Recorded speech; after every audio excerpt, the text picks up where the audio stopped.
Welcome back. Now, the good thing about a nation being out of recession is that opportunities abound for personal financial growth and, of course, starting new businesses. Now, with the recent release by the National Bureau of Statistics that Nigeria is out of a recession, now is the time to be aware of the numerous business ideas that can be tapped into for financial freedom. Now, Mukhtar Mohammed is a financial and economic analyst, a personal finance coach, and a business budget planner. He's the founder of Finance with Mukhtar. It's a personal finance platform established to help people grow and change their mindset on finance. Nice to have you join us, Mr. Mohammed. Good morning.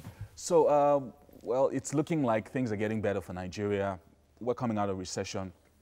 But the first question I want to ask is, when, as an individual, you suddenly start maybe getting an increase in maybe your finances based on the fact that, okay, the economy is better, maybe there's an increase in your salary, you just have more money. The tendency is usually to just increase your spending as well. You get a new car, change your house or change your clothes. What would you advise to someone who has sudden increase in income? The challenge we have is that when you don't have a plan, when you have sudden increase of income, then you live on impulse and your spendings are on impulse. So the first thing I advise everybody, have a financial plan, have a financial goal. If you want to buy something, have it written down. So you already have it, you have the mental picture in your mind. So immediately the money comes, you know what to do with it. But when you are waiting for the money to come first before you know what to do with it, then it's going to be a wasteful venture. So always advise people to have a mental picture of what you want to build, what you want to buy, how you want to live. I mean, and the mental picture we keep telling people, the goal we keep telling people is to have like a 5 years financial plan, to have like a 10 years financial plan. You cannot grow your wealth overnight. It's a process, and it needs patience, discipline, and diligence. All right, so I mean, now we're talking about coming out of recession, people getting more money, and a lot of people maybe they have a plan and they say, okay, you know what, I want to start a business.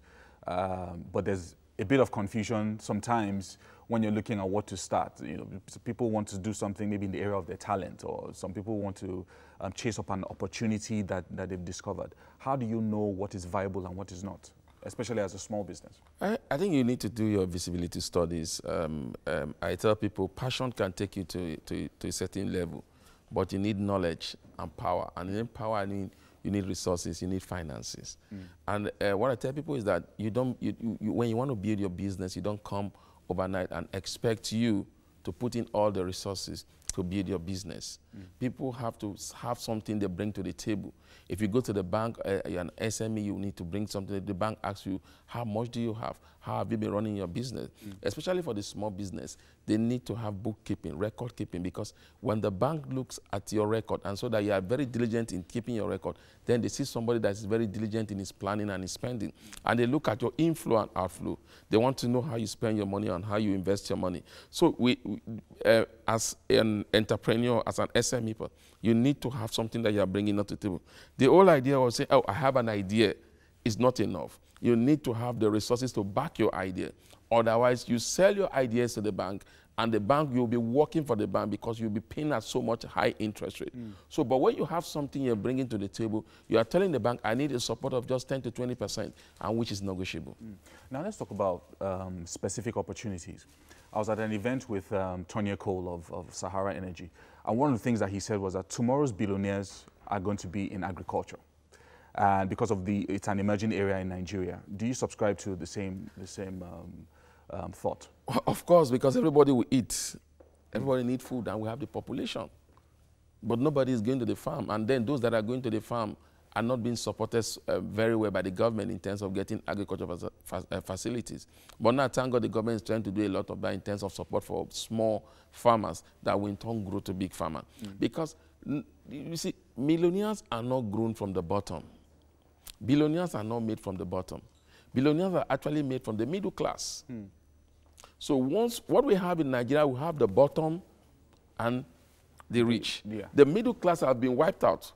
After the global meltdown of 2008, we had a lot of middle class. We were just portfolio middle class. But after that meltdown, what we now had were we didn't even have the middle class. Either you are the very rich or you are the very poor. So the middle class It's not there. Any economy in the world is grown by the middle class. And again, like your introduction, some people think you grow wealth in the times of recession. But it has been proven over time that the best time that have produced more billionaires has been times of downtimes. When the economy is in a shambles, then people are looking for opportunity. Creativity comes in.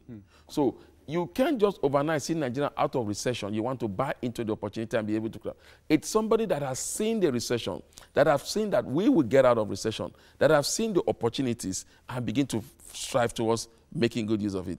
Now you see, the government was thinking, when the recession came, government began to realize that oil is not all we need. So that's why they dabble into it. That's why you see people like Tonyiko talking about agriculture, talking about infrastructure, talking about trade, fashion design. Yeah. Because at a point, because of the high interest rate, the exchange rate was very high.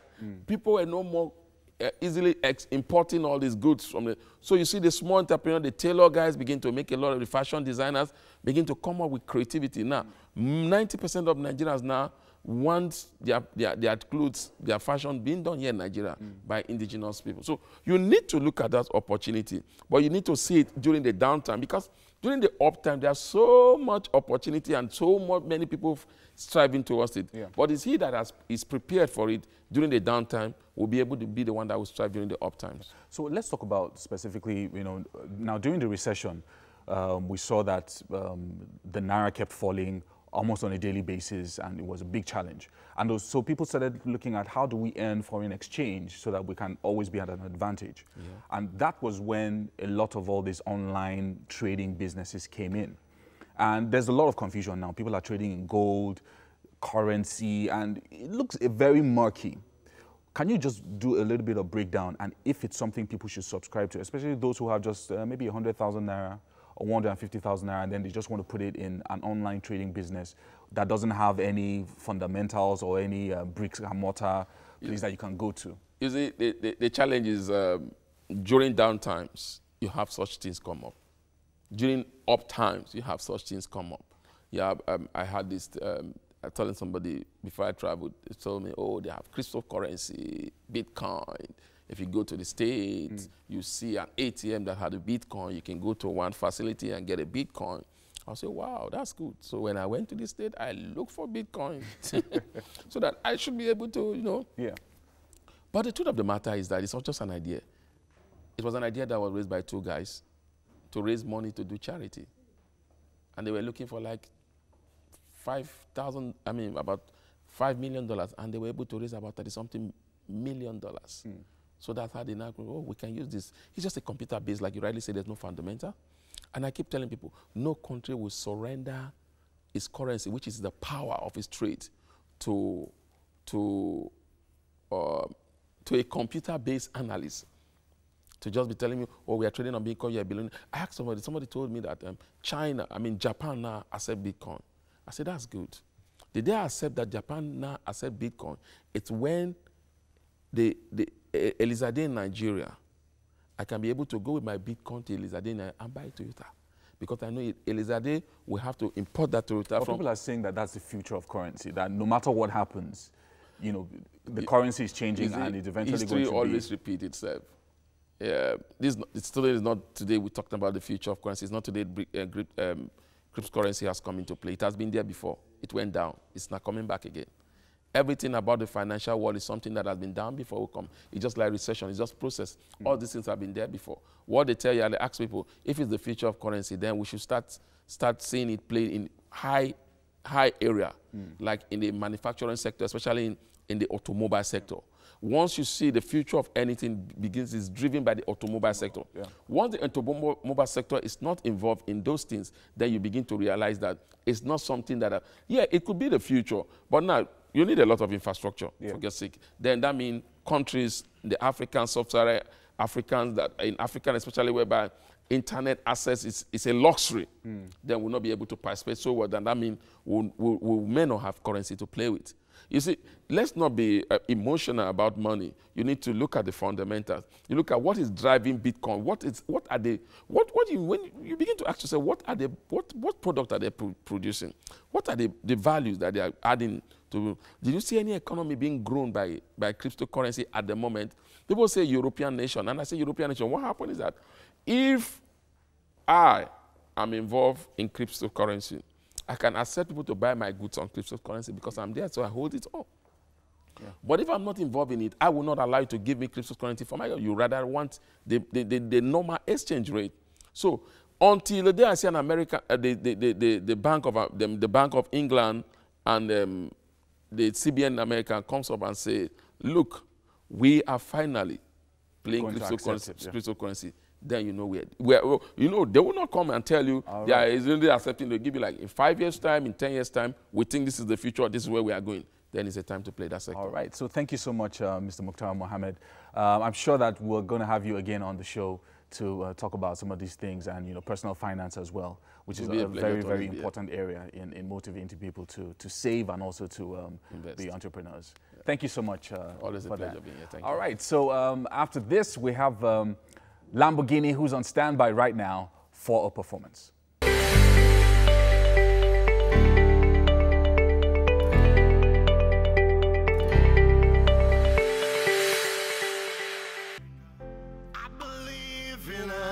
Africa. I believe in Africa. I believe in you. I believe in Africa. I believe in Africa. I believe in Africa. I believe in you. Yeah. If we fall, we'll rise again.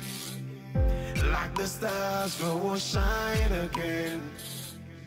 We may cry, but we'll smile again. Africa will rise again. Yes, you can. Yes, I will.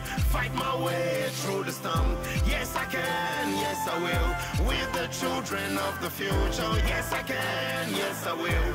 It's your time to take control. Take control. What are you waiting for?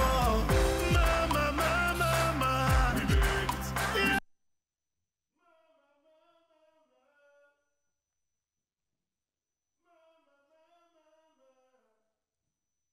Oh, I say, I believe in Africa.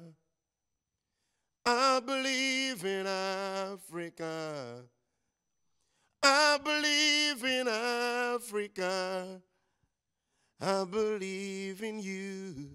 Say, I believe in Africa.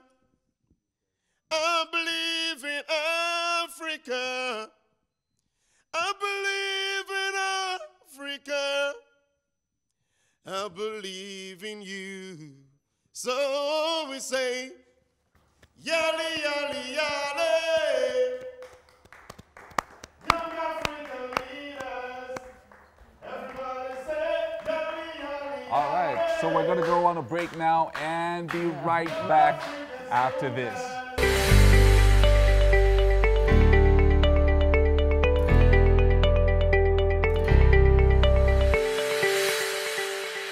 All right, welcome back. We want to find out what's happening in the kitchen. Yeah, I know that Titi is something smells good. Hungry. Yeah, I'm always hungry on a Monday morning. All right, welcome back to the kitchen. Beyonce, what's going on? Where are we? So basically, we're done frying our plantains. Okay. So what is next time? Let me run you through the process. We're making plantain suya frittata, making use of plantains, suya, eggs, and crushed chilies. So basically, we're done frying the plantains the way I want it, round. Now, we're just going to, we don't need to necessarily make this too hot because it might just end up frying the egg once. Okay. We want to slowly cook the egg. Yeah. So basically, we just let it come up to a little bit of it for like in 1 minute. Yeah. After 1 minute, we just pour the eggs in it. and the plantains and the suya. Yes. I wanted to call it tenderized steak because basically suya is Tenderized what? steak. Steak. Yeah, oh, we made okay. steak on. Yeah, last week. So basically, it is suya is tenderized steaks, tenderized beef. Oh. They have a normal piece of beef, and they beat it flat. Oh. Yeah, that is why it looks like this. Okay. So Well, just in case, I know some of our viewers are wondering, where do you get suya in the morning? Basically, it's just a leftover. it's a from leftover the night meal. before. Yeah, we are trying to recreate, do something amazing from a leftover meal. So we're just going to pour this here. So what do we have in the egg? Just eggs and crushed chilies. Okay. Just eggs and crushed chilies. So you don't need to add seasonings or whatever. No, salt it. You have to add salt to it. Just salt. Yes. Okay. Just salt. So while this is on, we just let it cook a little before we begin to add the steak and the plantains. Okay, first of all, I've never seen egg being fried in a non-fry pan. So we're not frying the egg. Basically, why I'm even sealing it is because not everybody wants to do this in the oven. You don't necessarily need to do it in Okay, this should be done so, in the oven. Yes, you could do it in the oven. Yeah. Okay. So while it's being sealed on all sides, it gives it the feel of it being in the oven. Okay. Because the heat is coming from down and the air is sealed and there's no opening. So everything is just coming up. Coming up, okay. Yes. So we're just trying to make sure it looks like it's in the oven, but it's not in the oven. Okay. Yeah. So basically, what is going in next is going to be the plantains and the soya steak. Okay, so how long does that have to? You do not necessarily need to let it take too long. Okay. Yeah. Just scatter your steak in it. Sorry, your suya. Tenderized steak. Yes. Scatter it into it, and you could also put your plantains in it. So you could add sausages, You beef. could feel free to do whatever you want to do with it. Okay. Add different kind of things you want to add to it. There is no limit to it. Why we are using minimal ingredients? Because we want to use minimal ingredients. We want to see what we can do with as little ingredients as possible. So just scatter like pizza. It's going to have the feel of being in the oven. You know, you can't always be ready for breakfast. There are days where you're like, okay, I'm not sure what I want to make this morning. And then you have like some leftover plantains and then maybe suya or, sausages or whatever from the night before. So and maybe 1 or 2 eggs just left in the egg crates. So basically, I wanted to ask you, what do you think is the most eaten breakfast meal? Yes. I think bread and akara. No. I think I bread do and not akara. agree with you. No, I think bread and akara because those women who sell akara, they always sell out. Well, they might always sell out, but I don't think bread and akara is the most eaten bread. What do you think is the most eaten breakfast meal? I feel like bread is definitely in the mix. Bread is definitely in the mix. Okay. But it's definitely not bread and akara. It's basically, let's try bread and egg, or bread and beans, especially our Okay, yes, I will agree with you. Bread and beans, I think bread and akara and bread and beans, they are in competition. in competition? Yes. I wonder what your meal usually have for breakfast. Yeah, because those ewa going, I mean, those who also sell, I mean, it's before noon, they've sold out.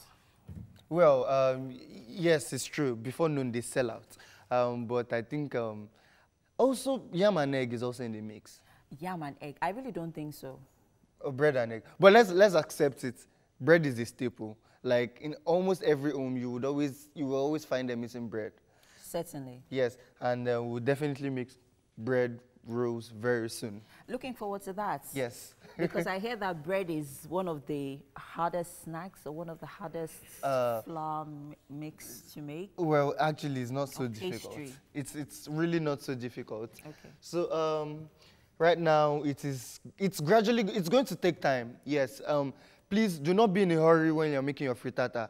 Make sure it cooks gradually, so it gets to rise. Because if you cook in a hurry, yeah, more or less frying your egg. Okay, so low heat, medium low heat, heat, you know, so it gradually builds up and it comes up. It becomes like a cake. Because when you bring it out, you want it to have a little bit of, you know, width to it. You know. Okay. Yes.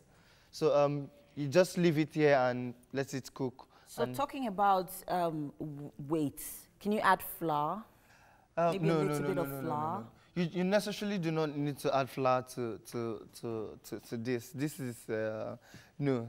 Flour is a no-no. Okay. Just saying. No, flour is a no-no. Just saying. Okay. All right. So while we are waiting for our frittata to simmer up. Yeah, no, to set. To set? Yes. Okay. For nursing mothers who are keen on breastfeeding, privacy may not be something to worry about, but it does not have to be if you have a nursing cover. Let's take a look at this feature.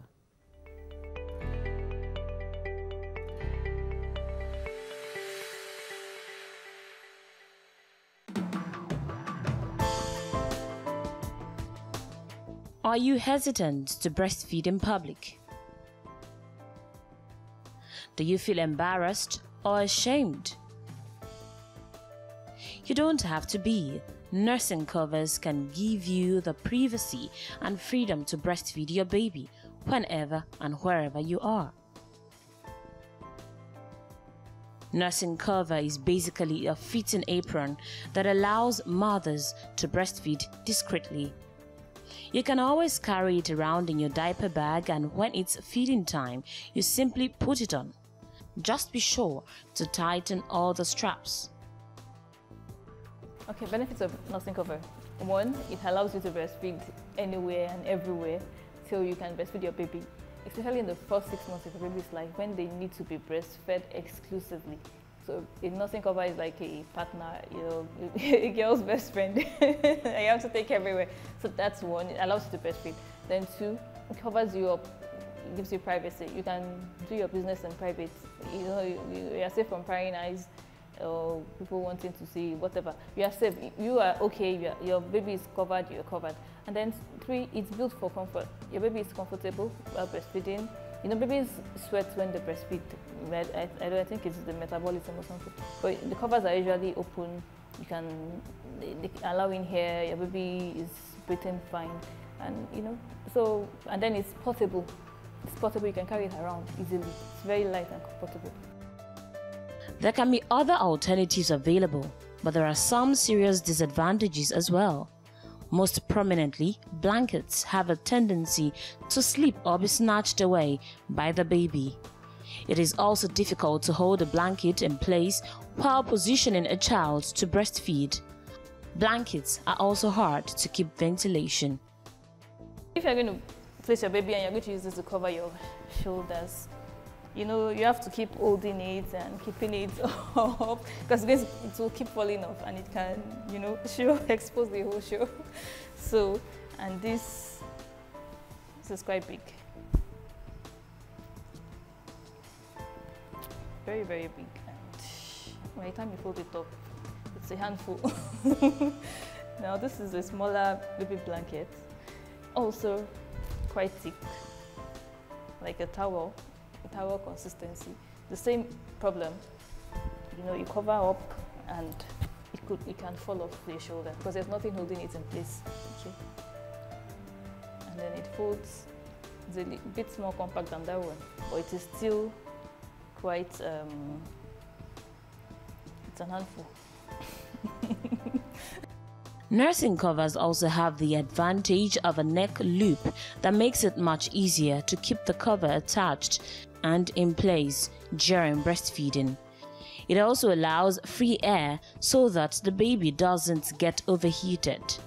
Your nursing cover can also be used on a sunny or chilly day as a shield for the baby. Okay, there are two types of breastfeeding covers. This is the apron type. It's basically a long piece of clothing with a neck strap, and it is adjustable. You can adjust the strap. So if you're tying maybe a headgear, you're in a party or something, or you're in church, You don't need to take off your headgear. You just adjust it. You can go all the way, and you can even remove it totally. And then fix it back. Okay. And then it goes like that. There are different kinds of fastenings. Depends on the maker. But this is like, and you can just pull it like that and adjust it back. All right. So let me demonstrate how you wear it. So it goes over your head just like that. If it's too slack, it has a boning that keeps the space open. So you can adjust it if it's too slack for you. So this is just right for me. And then you can breastfeed. Some comes with pockets, you can put. The second type is the cape type. It's basically like a cape with a zip opening too. Okay.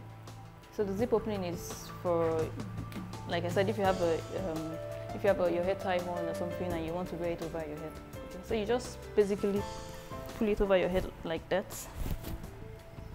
and then you zip it. I can wear it without zipping, without unzipping. Depends on what you have on your head. Okay. So and then this covers you front and back. The advantage of this is that it covers your back too, in case you want to unzip your dress at the back. So that's the advantage of this over the other type. So these are basically the two kinds of. While most people will barely notice the fact that you are nursing once you have become experienced with the process, the addition of a nursing cover can offer you added assurance that no one is seeing anything they shouldn't. So, go ahead and breastfeed your baby whenever and wherever you like. Your nursing cover has got your back and, of course, your front.